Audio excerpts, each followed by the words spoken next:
Hey, so you guys just pulled your very own Remnant Violet. He's a super edgy guy, super cool, super fun. Maybe you've gone up against him before in Arena, maybe Guild War, and he's just been really difficult for you to pin down. Or maybe he's been super easy for you. Maybe you have one of his mini counters.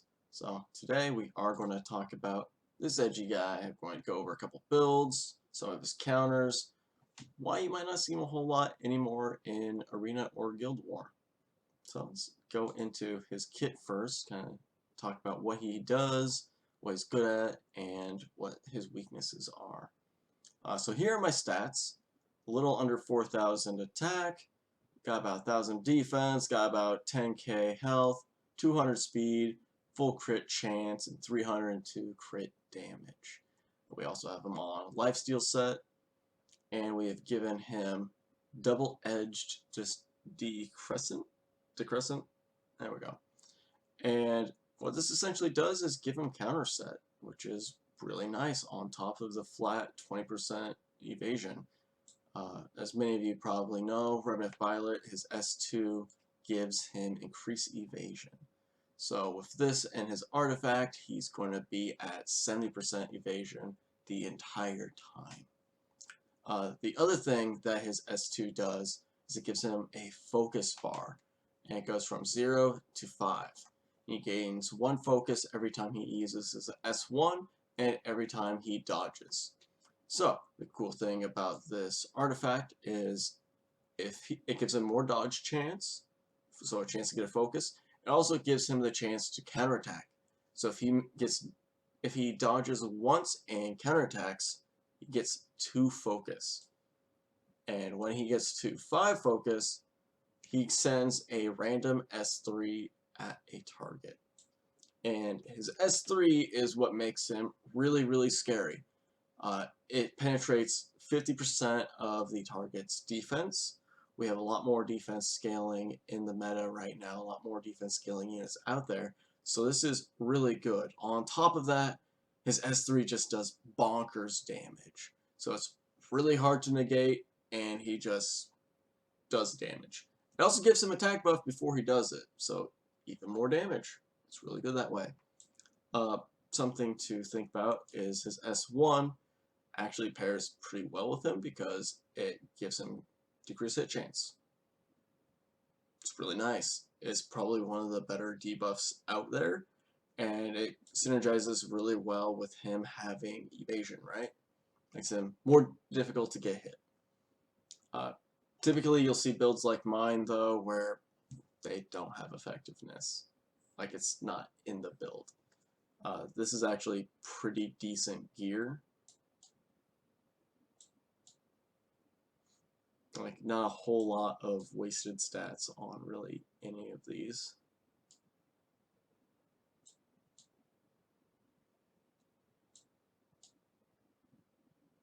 Maybe I could turn that into crit damage. But it's not that big. Like, obviously these 3 could be reds and this gear could be better, but this is good gear. So, this is Remnant Violet. Those are his abilities. Also, his Soul Burn. 20 souls, get an extra turn on his S1. Also ramps up his focus bar, which is really nice. Allows him to do a lot of damage pretty quickly.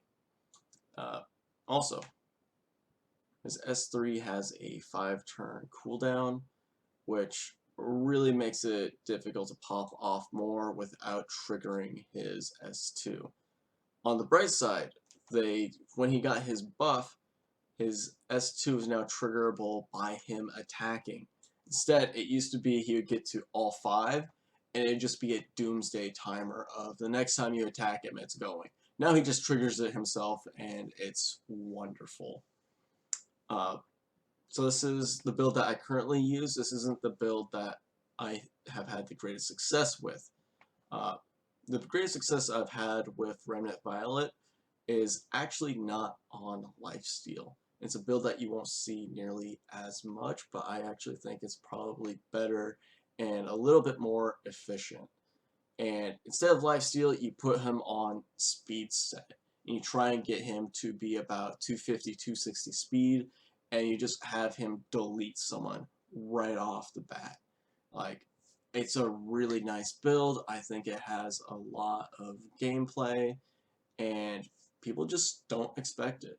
And it's only possible because I believe he starts with 116 base speed, and that's pretty respectable. It's really nice. He's a pretty good, pretty fast unit with that, and yeah, it's good. Uh, so those are kind of the strengths, couple build ideas for Violet. Uh, Now let's talk about some of the things that go against Violet. Well, against Remnant Violet, not regular Violet. The biggest key issue for Remnant Violet is regular Violet, who arguably is just better. So let's go ahead and find Violet. So Violet used to have the issue of he didn't start evading until after he used his S2, which is why my S2 isn't Molad, is because it reduces cooldown on it. And for the longest time, it was you only had evasion as long as your S2 was on cooldown. Now it's the case that he has evasion as long as his S3 isn't on cooldown. So it's a really big change, and it honestly made regular Violet way better. As you can see, my stats on regular Violet are just much different, and in my opinion, much better than on my Remnant Violet. And it's because he's just easier to build. You don't have to worry about him being fast. He self-CR pushes himself. He counters on everything, so you don't have to give him counter chance on evasion. And it's just better. He's just better in a lot of ways. But he doesn't have that penetration that Remnant Violet does. So this is one of the reasons why I think it's better just to build your Remnant Violet on speed instead, is because if you want something like this with the lifesteal set, you just play Violet. Violet's just going to have better play into a lot of things. Unfortunately for both of these guys, there are a lot more counters in the meta and just naturally in the game anymore now. One of them being Zahak. Zahak would just kill outright either one of them with extreme prejudice, which really sucks. Like, he just kills evasion units.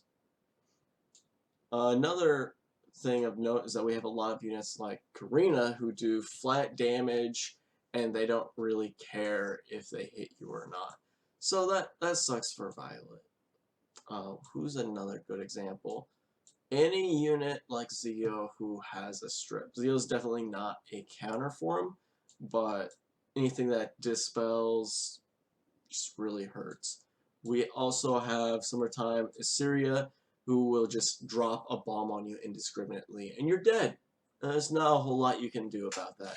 Her artifact also plants that bomb on a miss, so it's another counter to Remnant Violet. Mercedes might be a great example of a counter as well, where she just does too much damage and it doesn't matter if she hits you or not. But if she does randomly hit you for that 30%, you're dead. Milim, she's gonna hit you. She gets Dragon Eye, increased hit chance, you're dead. There's just also the chance of you just getting horsed by Crow, where he doesn't really care if he hits you or not. He's probably still killing you with his reindeer that he ran you over with.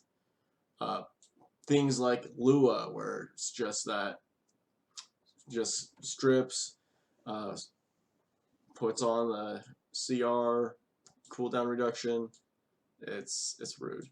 Rimuru just steals all of your buffs, and he doesn't actually even need to hit you with his S2, which is also incredibly rude. We have Senya's flat damage that just goes through, also incredibly rude. So these are the big reasons. Oh, and the biggest offender, Celilius just stripping you so you don't have your evasion, and now you're dead. Feels bad.